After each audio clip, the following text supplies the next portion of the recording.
잠시 후 여러분은 봉건제가 어떻게 중세 유럽에 정착하게 되었는지 모두 알 수 있습니다. 자, 그럼 로빈의 기록을 시작합니다.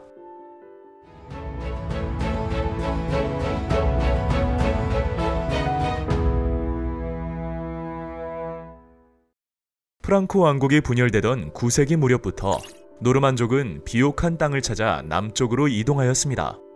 노르만족은 이주한 곳에 키예프 공국, 노르망디 공국, 노르만 왕조 등을 세웠고, 원래 머물던 스칸디나비아 반도에는 스웨덴, 덴마크, 노르웨이를 세웠습니다. 한편 이 무렵에는 마자르족, 이슬람 세력 등이 유럽을 침입하여 혼란이 극심해졌습니다.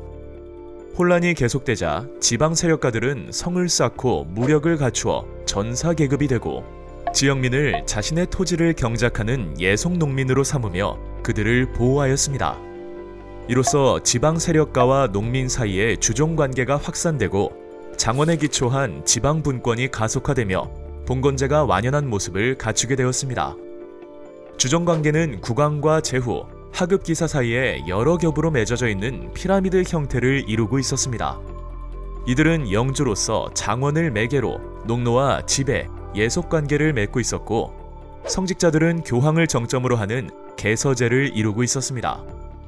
주종관계에서 봉신은 주군에게 충성서약을 하고 주군은 봉신에게 봉토를 주었는데, 프랑코 왕국의 메로베우스 왕조와 카롤루스 왕조 시대의 계약서를 살펴보면 그 내용을 더욱 자세히 알 수 있습니다. 타인의 권력에 몸을 의탁한 자로서 나는 다음과 같이 처신한다. 나의 봉사와 공로에 따라 당신은 나에게 음식과 의복을 주어 나를 부양해야 한다. 둘 중 한 명이 계약을 파기하려고 한다면 그는 상대방에게 얼마간 돈을 지급해야 할 것이며, 그로써 계약은 모든 효력을 잃을 것이다. 이와 같이 주종관계는 쌍무적인 계약관계로 어느 한쪽이 의무를 이행하지 않으면 원칙적으로 파기되었습니다. 한편 주종관계가 세습되고 봉신의 지배권이 영구적이 되면서 봉신은 봉토 안에서 왕의 간섭 없이 재판권과 징세권을 행사하였습니다. 이로 인해 지방 분권화가 촉진되어 왕권이 약해지기 시작합니다. 주군이 봉신에게 준 봉토는 한 개 또는 여러 개의 장원으로 구성되었고, 봉신은 영주로서 이를 다스렸습니다.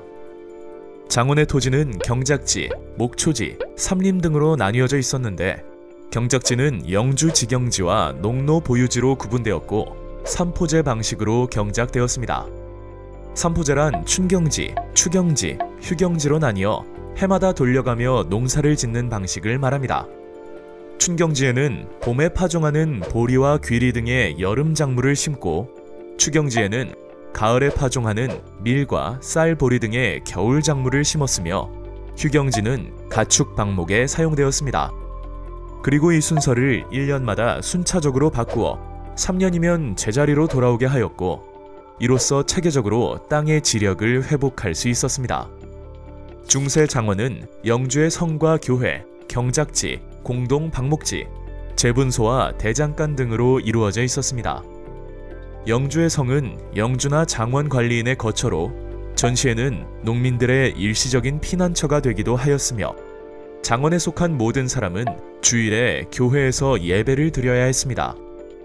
경작지는 공동경작의 편의를 위해 울타리를 치지 않았고 길쭉한 지조 단위로 섞여 있었습니다. 공동방목지는 가축을 키우거나 땔감을 얻기 위해 농민들이 공동으로 사용하였으며 영주에게 일정한 대가를 지급하였습니다. 재분소와 대장간은 영주의 소유로 장원 내의 농민들은 강제로 사용해야 했으며 영주에게 시설 이용료를 바쳐야 했습니다. 장원 내의 농민은 대개 농노였습니다. 농노는 고대 노예와 달리 혼인권, 농지 보유권 등이 있었고, 관습에 따라 어느 정도 보호를 받았으나 영주의 허락 없이는 장원을 떠날 수 없는 부자유한 신분이었습니다. 농민은 토지를 사용한 대가로 매주 2-3일간 영주의 직영지를 경작하고 공납으로 현물을 바쳤습니다. 또한 인두세, 사망세, 혼인세 등을 바치고 영주의 법정에서 재판을 받아야만 했습니다. 프랑스에서는 전형적인 지방 분권적 봉건 국가의 모습이 나타났습니다. 파리 백작, 위그 카페가 왕으로 추대되면서 카페 왕조가 열렸습니다. 그러나 왕권은 파리와 그 주변에만 미쳤고 노르망디 공작 같은 강력한 제후는 왕보다 더 넓은 영지를 소유하였습니다. 동프랑크에서는 오토 1세가 마자르족과 슬라브족의 침입을 막고 이탈리아 내란을 진압하여 962년 교황으로부터 로마 황제의 관을 받았는데 이것이 신성 로마 제국의 기원이 되었습니다. 그러나 신성 로마 제국 황제들은 제후의 선거로 선출되어 힘이 약했고 이탈리아 경영에만 관심을 둔 탓에 본국의 정치 상황에 어두웠습니다. 한편 노르망디 공국의 윌리엄은 잉글랜드를 정복하여 노르만 왕조를 열었습니다. 그는 봉건제를 영국에 도입하였는데 광대한 토지를 왕의 소유지로 삼고 제후들에게 충성 서약을 받는 등 강력한 왕권을 행사하였습니다. 그는 토지 파악과 세금 징수를 위해 전국적인 토지 조사를 하여 둠주데이 북이라는 토지 대장을 만들었습니다. 둠주데이 북은 각 지역의 사정을 조사하여 경작지의 면적, 소유자의 이름, 노예와 자유민의 수 등을 기록하였는데 이는 중세 최고의 행정업적으로 손꼽히고 있습니다. 하지만 이러한 강력한 지방 제후들은 교황을 중심으로 이루어진 크리스트교로부터 자유로울 수 없었습니다. 과연 유럽의 역사는 어떻게 흘러갈까요? 유럽의 역사 6부, 교황과 황제의 대립에서 아주 자세히 알려드리도록 하겠습니다. 로빈의 역사 기록.